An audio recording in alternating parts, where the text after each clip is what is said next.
जय हिंद दोस्तों, आप सबका आज के एडिटोरियल के वीडियो में बहुत ज़्यादा स्वागत है। आज है मंडे 6 फरवरी और आज दो इश्यूज हम डिस्कस करेंगे। दोनों ही इश्यूज रिन्यूएबल एनर्जी एनवायरनमेंट से ओरिएंटेड है, GS3 का कंपोनेंट है। तो एक आर्टिकल में बात करेंगे कि ऑल्टरनेटिव क्या है हाइड्रो पावर प्लांट्स का, हाइड्रो पावर पोटेंशियल का, कि हाइड्रो पावर प्लांट्स का भी सिग्निफिकेंट एनवायरमेंटल इम्पैक्ट है, उनका भी जो फुटप्रिंट है, जो उनका प्रभाव है एनवायरमेंट के ऊपर, वो काफ़ी डेवस्टेटिंग हो सकता है। तो और क्या ऑल्टरनेटिव हम एक्सप्लोर कर सकते हैं, ये साउथ एशिया के कंटेक्स्ट में बात करी गई है। Because let's not forget, south Asia has immense potential for hydro power energy, generating electricity using hydro power. And then we'll talk about एक और आर्टिकल है, ये हिंदू में आया है, India's just energy transition. Now, as you all know, that Just Energy Transition Plan, JETP, now this is a kind of a framework जिसके चलते जो डेवलप्ड कंट्रीज हैं वो फैसिलिटेट कर सकती हैं multilateral financing to the developing countries, ताकि जो डेवलपिंग देश हैं वो अपने ग्रीन एनर्जी ट्रांजिशन के टुवर्ड्स मूव कर सकें। ऐसा नहीं है कि इन दोनों आर्टिकल्स में जो हम बातें डिस्कस करने वाले हैं वो पहले नहीं करी हैं, पहले भी डिस्कस करी हुई हैं, लेकिन कुछ ना कुछ हमने डिस्कस करना होता है। तो आज के एडिटोरियल जो है ये दो ही मेरे को रेलेवेंट लगे थे, और जो क्वेश्चन ऑफ द डे होगा that will be towards the end of the video, जैसे आप जानते हैं। बट आगे बढ़ने से पहले, on popular demand sleepy classes फिर से लेके आ रहा है प्रीलिम्स PYQ मैराथन सेशन। आपको याद होगा पिछले साल भी ये PYQ सेशंस हमने कंडक्ट करे थे और इस साल भी कर रहे हैं। तो 2011 से लेके 2022 तक ये जो 11 साल के UPSC के क्वेश्चंस हैं जो प्रीलिम्स में आते हैं, इसका डिटेल डिस्कशन एनालिसिस होगा। शुरुआत ओपनिंग करेंगे हमारे कंवल सर, हिस्ट्री से ओपनिंग होगा 19 फरवरी को, प्लीज डेट नोट कर लीजिए। हिस्ट्री, देन 26 फरवरी को एनवायरमेंट, देन ज्योग्राफी 5 मार्च को, पॉलिटी 12 मार्च को, इकोनॉमी 19 मार्च को, साइंस एंड टेक 26 मार्च को और इंटरनेशनल रिलेशंस 2 अप्रैल को। तो ये प्लीज आप डेट्स को नोट कर लीजिए। तो after every week starting from 19 फरवरी हम हर एक सब्जेक्ट के PYQs को डिस्कस करेंगे oriented to UPSC।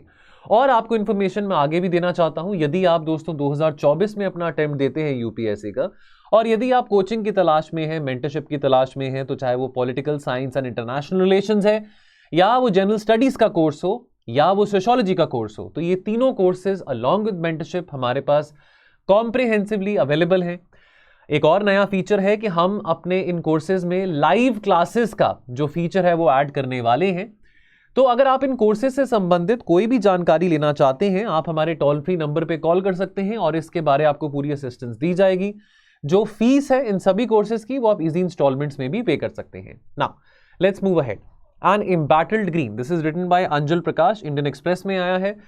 Now hydro power, इसके बेनिफिट्स तो हैं, बिकॉज देखिए पानी से हम बिजली का उत्पादन कर रहे हैं, जनरेट कर रहे हैं, तो ग्रीन एनर्जी माना जाता है। हम वैसे भी आने वाले टाइम में रिन्यूएबल एनर्जी पे बहुत एम्फसाइज करने की बात कर ही रहे हैं, चाहे वो सोलर है, चाहे वो हाइड्रो पावर है, विंड एनर्जी है। सबसे अच्छी बात क्या है कि हाइड्रो पावर के चलते कोई भी green house gas emission generate नहीं होता। वैसे कुछ हद तक इमिशन जनरेट होते हैं, लेकिन इतना ज्यादा greenhouse gas emission generate नहीं होता as if you compare it with coal fired electricity. And of course hydro power potential की जहां पे बात आती है तो फॉसिल फ्यूल्स के ऊपर जो रिलायंस है वो भी मिनिमल होता है। लेकिन आर्टिकल में कॉलमनिस्ट एक बहुत प्रैक्टिकल बात कहते हैं, वो कहते हैं कि इसका जो प्रभाव है, जो इम्पैक्ट है वातावरण पे, उसको इग्नोर नहीं किया जा सकता। जो लार्ज स्केल हाइड्रोइलेक्ट्रिक डैम्स हैं वो लोकल इकोसिस्टम को, लोकल कम्युनिटीज को भी डेवस्टेट कर सकते हैं, वातावरण को हार्म कर सकते हैं, वाइल्ड लाइफ को हार्म कर सकते हैं, हैबिटेट डिस्ट्रक्शन कर सकते हैं। जो आदिवासी लोग हैं, देखिए कई बार होता है कि डैम्स कहीं बनाए जा रहे हैं तो वहाँ पे आसपास जो आदिवासी लोग रहते हैं, जो वहाँ पे लोकल कम्युनिटीज रहती हैं, वो डिस्प्लेस हो जाते हैं, बेघर हो जाते हैं, जानवर बेघर हो जाते हैं। तो ये कहीं ना कहीं इस बात का प्रभाव जरूर पड़ता है वातावरण के ऊपर। हिमालयाज एक बहुत मेजर वाटर सोर्स है for much of south Asia. We also know that South Asia is a electricity deficient region and obviously we need to find innovative ways कि हम electricity needs जो है South Asia की cater कर सकते हैं at a time when the population in South Asia is rising, is peaking, so the demand for electricity is also going to rise. So therefore we'll have to figure out innovative ways whereby we can cater to the demands of the electricity needs. और भारत सरकार ने भी identify करा है hydro power को as a very important renewable energy source. अब hydro power potential, अगर हम इंडिया की बात करें तो जैसे फॉर एग्जांपल बहुत सारे ऐसे हाइड्रो पावर प्रोजेक्ट्स हैं, खास करके अरुणाचल में, सिक्किम में, अब जैसे Subansiri lower hydro electric project है अरुणाचल में, सुबानसिरी जैसे आप जानते हैं ब्रह्मपुत्रा की ट्रिब्यूटरी है।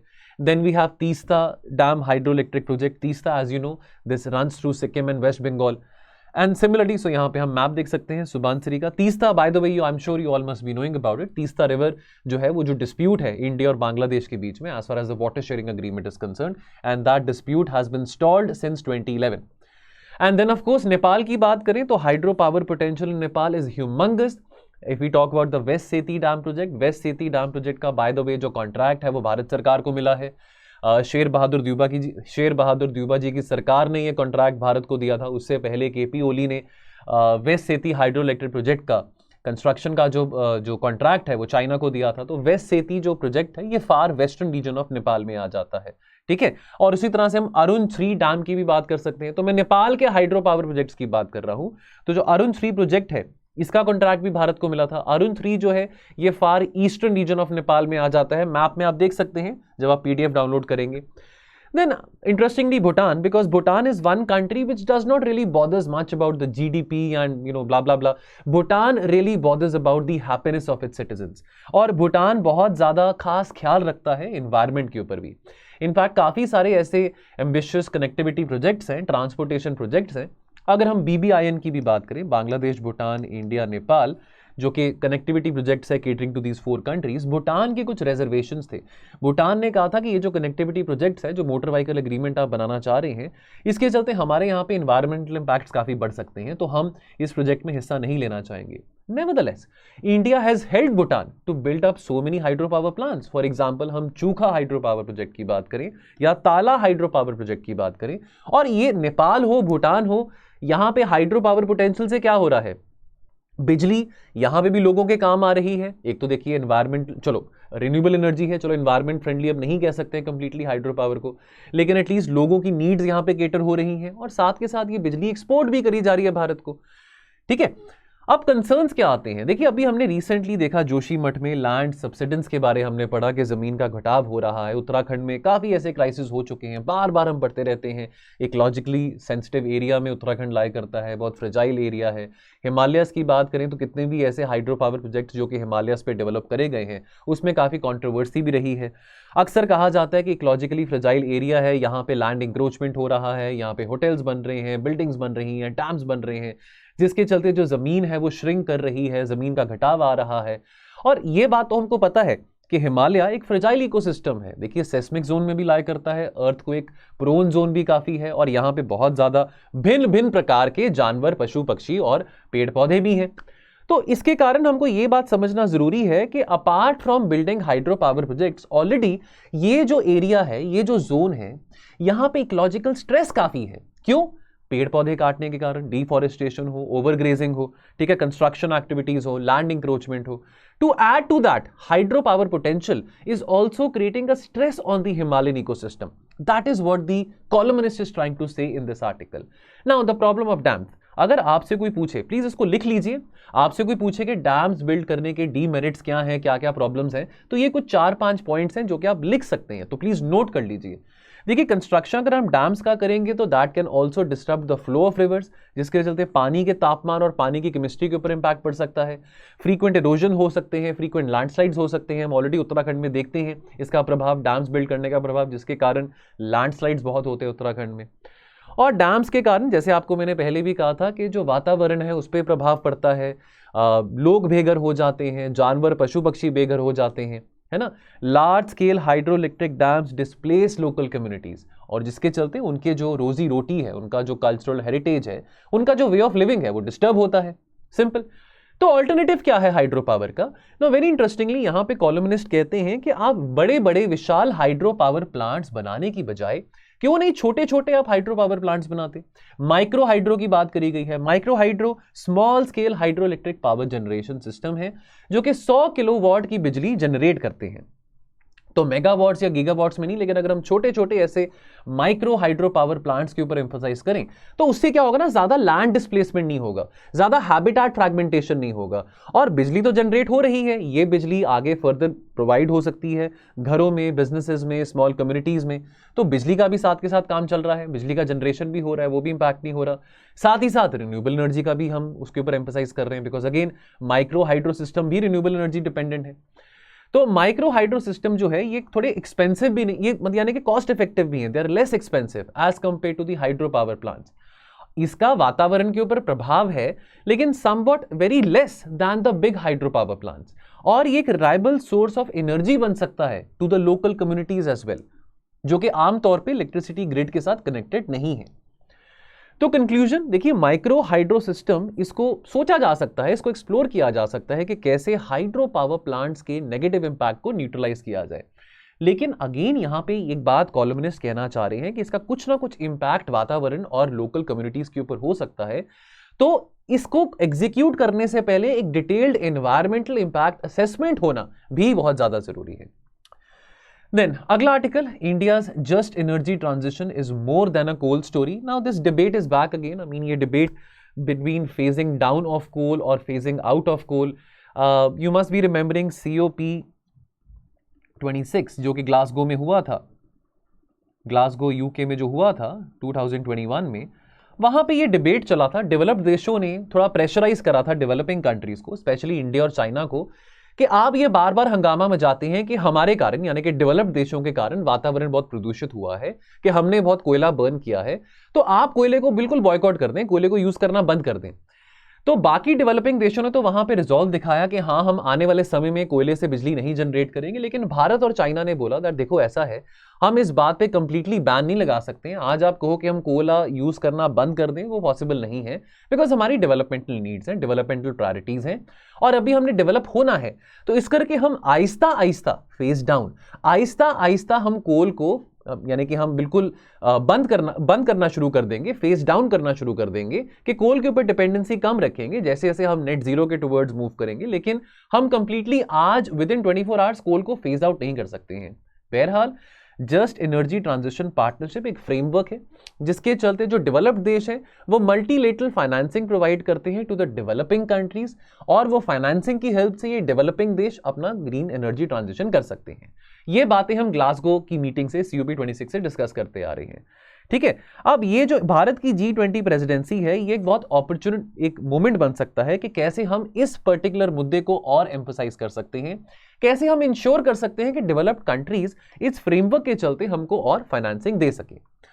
लेकिन इश्यूज क्या है जो कि कंसर्न, अब यहां पे फाइनेंसिंग रिलेटेड बातें हम इस आर्टिकल में नहीं डिस्कस कर रहे हैं। What are the issues which are concerning about the transitions, these energy transitions. Of course ये एनर्जी ट्रांजिशन ऐसा तो नहीं ना कि हमने स्विच ऑन किया तो आज सारा का सारा ग्रीन एनर्जी हो गया। This will take time.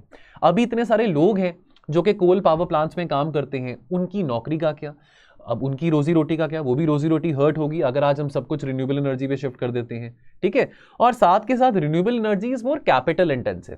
सरकार के पास अभी इतना इतनी कैपेसिटी नहीं है कि वो सारे के सारे पैसे रिन्यूएबल एनर्जी पावर प्रोजेक्ट्स पे लगाए, क्योंकि हमारे सरकार की वेलफेयर प्रायोरिटीज भी हैं, वेलफेयर प्रोग्राम्स भी हैं, और अगर सरकार वेलफेयर प्रोग्राम्स पे एम्फसाइज नहीं करेगा तो उससे क्या होगा, इकोनॉमिक इनइक्वालिटीज और बढ़ती रहेंगी, डिवाइड और बढ़ता रहेगा। That is the last thing which the government of India would want. Now, अब ये डिबेट, जैसे आपको मैंने शुरू में कहा दैट हम इस बात को लेके बहुत क्लियर थे, हम डिलेमा में नहीं थे, हम बहुत क्लियर थे that as far as the consideration of coal is concerned, we will gradually reduce our dependency on coal, यानी कि phase down, we won't completely phase out coal. हालांकि डेवलपिंग कंट्रीज ने उस वक्त 2021 में COP26 में ये जरूर कहा था इंडिया को, चाइना को, कि भाई आप तो दोगले निकले, आप तो बहुत डबल स्पीक वाली बात आ गई कि आप इतना हंगामा मचाते हैं कि डेवलप्ड देशों के कारण इतना नुकसान हुआ है वातावरण में, तो आज अगर वो आपसे कमिटमेंट मांग रहे हैं कि कोयले को बिल्कुल यूज करना बंद कर दो, तो आप वो कमिटमेंट क्यों नहीं दे सकते हैं। लेकिन अब अगेन हमने ये बात समझाई डेवलपिंग देशों को भी और डेवलप्ड देशों को भी कि इतना आसान नहीं है। आज किसी ने कह दिया कि आप कंप्लीटली रिन्यूएबल शिफ्ट कर लो, that's not very easy. You have to understand that in much of the developing countries, the population is rising. And if the population is rising, the demand for electricity will also rise. और अगर demand rise होगा तो आज हमको जो अपना energy matrix है which is primarily dependent upon coal, वो आने वाले 7-8 सालों में भी प्राइमरीली डिपेंडेंट अपॉन कोल होगा। लेकिन अगर आज 100% है तो डेफिनेटली आने वाले 7-8 ईयर्स में वो 70% हो सकता है, 60% हो सकता है। इनफैक्ट सेंट्रल इलेक्ट्रिसिटी अथॉरिटी का ये प्रोजेक्शन है कि electricity demand is going to double by 2030। ठीक है, और डेफिनेटली हम अपने डेवलपमेंट एजेंडा को भी इग्नोर नहीं कर सकते हैं। At the same time we also are very concern, we are equally concern about this transition towards green energy. ठीक है, so we would obviously want to have a diversification as far as the energy grid is concern, that we are generating electricity from solar, from hydro, from wind as well as from coal as well. Now यहां पे कुछ suggestions दिए गए हैं। So what are the actions which can expedite India's energy transition. तो पहली बात तो ये है कि acceleration in the renewable energy deployment rates that can match the pace of demand growth, that is very critical. अगर डिमांड बढ़ रही है तो हमको बहुत ही तेजी से रिन्यूएबल एनर्जी को डिप्लॉय भी करना पड़ेगा उस डिमांड को मीट करने के लिए। ठीक है, नाउ उसके लिए हमको बहुत तेजी से हमको जो इंस्टॉल्ड कैपेसिटी है रिन्यूएबल पावर प्लांट्स की वो बढ़ानी पड़ेगी। ठीक है, in fact renewable energy deployment is fastly outpacing the coal also in the recent time, जो हमारे सामने आंकड़े आते हैं। अब फॉर एग्जाम्पल यहां पे कुछ बात करी गई, जैसे फॉर एग्जाम्पल यहां पे आता है कि solar as the third crop for the farmers. आमतौर पे किसान अपनी जमीन पे व्हीट और राइस तो ग्रो करते हैं, 2 क्रॉप्स तो ग्रो करते हैं साल में, तो व्हाई नॉट, अगर उनके पास जमीन है तो सोलर क्रॉप्स, यानी कि वहां पे सोलर पैनल्स प्लांट कर दिए गए। सोलर पैनल्स प्लांट करने से वो बिजली सेल कर सकते हैं, सरकार को सेल कर सकते हैं, और सोलर एनर्जी को कैसे हम एग्रीकल्चर में लेके आ सकते हैं। Then electrification of the diesel powered MSME sector. Then of course यहाँ पे डिसेंट्रलाइज्ड रिन्यूएबल एनर्जी की बात आती है for residential cooking and heating. तो कुछ ना कुछ बेबी स्टेप्स लेके हम जो डिमांड है जो बढ़ रही है इलेक्ट्रिसिटी की, उस डिमांड को हम मैच कर सकते हैं by increasing the installed capacity of renewable energy. But then of course this is a very important thing to understand that for increasing the installed capacity of renewable energy you need to make certain components जिसके कारण वो renewable energy power plants चलेंगे। अब वो components को manufacture भी यहाँ पे करा जाए, सवाल यहाँ पे ये आता है कि cost competitiveness की बात आती है। अब ये जो components हैं, clean energy components हैं, मोस्टली कहां पे मैन्युफैक्चर हो रहे हैं? चाइना में मैन्युफैक्चर हो रहे हैं। ठीक है, क्यों? बिकॉज इंडियन कंपोनेंट जो हैं वो 20% कॉस्टियर हैं देन द चाइनीज कंपोनेंट्स। तो कहीं ना कहीं हमको अपनी टैक्सेशन पॉलिसीज में भी थोड़ा रैशनलाइजिंग लेके आना पड़ेगा, रैशनलाइज करना पड़ेगा, हमको प्रेफरेंस देना पड़ेगा अपने डोमेस्टिक कंपोनेंट्स को। और अगर हम अब ये डोमेस्टिक कंपोनेंट जो है, ये जो क्लीन एनर्जी कंपोनेंट्स हैं, ये कौन बना रहा है? हमारी एमएसएमई इंडस्ट्री बना रही है, जॉब क्रिएशन होगा, राइट, और हम यहाँ पे पैसा सेव कर पाएंगे, ज्यादा चाइना से इंपोर्ट नहीं करेंगे। तो ये बात भी तय है कि हमने रिन्यूएबल एनर्जी पे अगर डिपेंडेंट होना है तो ये क्लीन एनर्जी कंपोनेंट्स भी यहीं पे बनाने पड़ेंगे। And then last but not the least is utilizing coal efficiently. There is a very dire need for realigning the current use of coal as far as enhancing the efficiencies is concerned. ठीक है, हम एक option तो है कि हम optimise कर सकते हैं use of the coal fired power plant closer to where the coal is mined. इसके चलते coal will be used more efficiently, because जो ट्रांसपोर्टेशन ऑफ कोल है वो बहुत एनर्जी इंटेंसिव होता है। एंड अगर हम कोल को एफिशिएंटली यूज करेंगे तो definitely that will open the doors for India to consider a future cap on coal power generation capacity. अभी जो करंट जनरेशन कैपेसिटी है वो काफी एडिक्वेट है इंडिया की प्रोजेक्टेड रिक्वायरमेंट को मीट करने के लिए, लेकिन उसके बावजूद भी कैपेसिटी यूटिलाइजेशन कोल का पूरा नहीं हो पा रहा। तो अगर हम पूरा का पूरा कैपेसिटी यूटिलाइजेशन कोल का नहीं कर पा रहे हैं, अगर अभी भी गैप्स आ रहे हैं, that nevertheless gives us the reason कि कैसे हम रिन्यूएबल एनर्जी को और बढ़ा के, हम रिन्यूएबल एनर्जी कैपेसिटी को बढ़ा के कैसे उसका यूटिलाइजेशन, रिन्यूएबल एनर्जी यूटिलाइजेशन बढ़ा सकते हैं। एक तो है कि कोल इंस्टॉलमेंट, कोल पावर प्लांट्स की इंस्टॉलमेंट काफी ज्यादा है, लेकिन हम उसको यूटिलाइज नहीं कर पा रहे हैं। So that gives us the more reason कि कैसे हम रिन्यूएबल एनर्जी को और इंक्रीज कर सकते हैं और उसका यूटिलाइजेशन भी बढ़ा सकते हैं। Question of the day: suggest measures which can expedite India's energy transition while also addressing domestic developmental priorities. Very easy question, 250 words में आपने आंसर करना है। इस आंसर को आप पोस्ट कर सकते हैं टेलीग्राम ग्रुप में। The name of the group is editorials with mains answer writing. आप इस ग्रुप में चाहें तो अपना आंसर पोस्ट करेंगे। यहाँ पे आपको पीयर टू पीयर रिव्यू भी मिलता है देखने को। यहाँ पे शाम को 6 बजे बेस्ट आंसर और मॉडल आंसर दोनों पिन किए जाते हैं। और दोस्तों, अगर आप इस ग्रुप का हिस्सा बनना चाहते हैं तो अभी आप वीडियो देख ही रहे हैं, तो वीडियो में डिस्क्रिप्शन बॉक्स में आपको ये लिंक दिखाई देगा, क्लिक करेंगे तो आपको इस टेलीग्राम चैनल के टुवर्ड्स रीडायरेक्ट किया जाएगा। सो दोस्तों, आज की डिस्कशन में इतना ही रहेगा। मिलेंगे हम कल और एनालिसिस के साथ और चर्चा के साथ। आप अपना ध्यान रखें और पढ़ते रहें। Thank you so much. जय हिंद।